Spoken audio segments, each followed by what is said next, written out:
ఒక్కటి మాత్రం బాధ అనిపిస్తుంది. పత్రికలు రాస్తున్నది, టీవీలు చూపెడుతున్నది, బ్రేకింగులు వేస్తున్నది, అలాగే అక్కడ జరిగినటువంటి పరిణామాల్లో. ఒకటి ప్రాధేయపడ్డా కాల్చేశారు.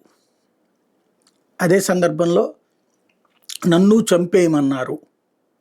నిర్దాక్షిణ్యంగా చంపేశారు. తీవ్రవాది నిర్దాక్షిణ్యంగా కాకపోతే ప్రేమతో చంపుతాడా? కాల్చేయమని బతిన్లాడినా కాల్చలేదు, మోడీకి చెప్పుకో అన్నారు. కాల్చేయమని బతిన్లాడడం ఏంటి అక్కడ?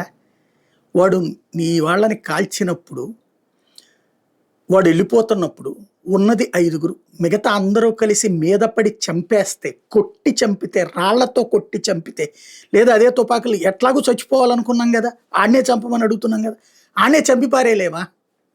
ఏకత్తో పుచ్చుకుని నరికి పారేసినా పర్లేదు, లేకపోతే చేతిలో ఉన్నదాన్ని పేకలు పట్టుకుని అందరూ పేకల మీద కూర్చుంటే ఏమవుతుంది?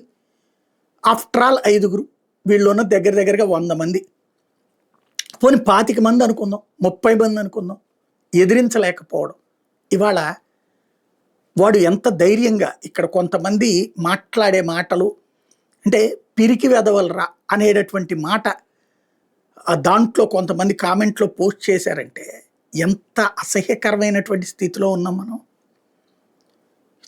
వాడు ఎట్లాగూ చంపుతున్నాడు, వాడు ఖచ్చితంగా తీవ్రవాదికి మతం లేదు అనే మాటని వాటితో తుడిచిపెట్టేయడమే. తీవ్రవాది ఖచ్చితంగా మత తీవ్రవాదమే చేస్తాడు. వాడి మతం వాళ్ళనే బతకనిస్తాడు, మిగతా వాళ్ళని చంపేస్తాడు అన్న విషయం మరోసారి స్పష్టంగా కనిపించింది. ఇట్లాంటి సందర్భంలో వాడు నిన్ను చంపాలి అనుకున్నప్పుడు, నువ్వు చావడం ఖాయం అనుకున్నప్పుడు ఎదురు తిరిగి తలా ఓ చెయ్యేస్తే చచ్చేవాళ్ళు చచ్చిపోతాం, బతికిన వాళ్ళు బతుకుతారు, అంతే కదా. మిగతా వాళ్ళన్నా బతికించినట్టు అవుతుంది కదా. వాడిని చంపు అని అడిగే బదులు నువ్వే ఆడిన అవతలని చంపాడేస్తాడు. వాడి బతుకు కోసం అని నిన్ను చంపుతాడు కదా. ఎట్టాకు చావాలనుకున్నప్పుడు వాళ్ళు ఒకనన్నా లేపేసేవాళ్ళు కదా. ప్రతి ఒక్క భారతీయుడిలో కసి రావాలి.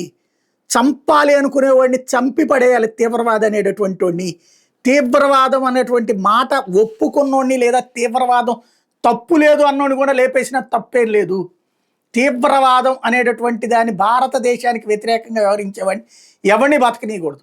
అలాంటి స్టేజీ రాకపోతే మన మధ్యలోనే తీవ్రవాదం అనేటటువంటి దాన్ని సమర్థించుకొచ్చేవాళ్ళు మన పక్క నుండి మన మెదళ్ళనే మార్చే ప్రయత్నం చేస్తారు.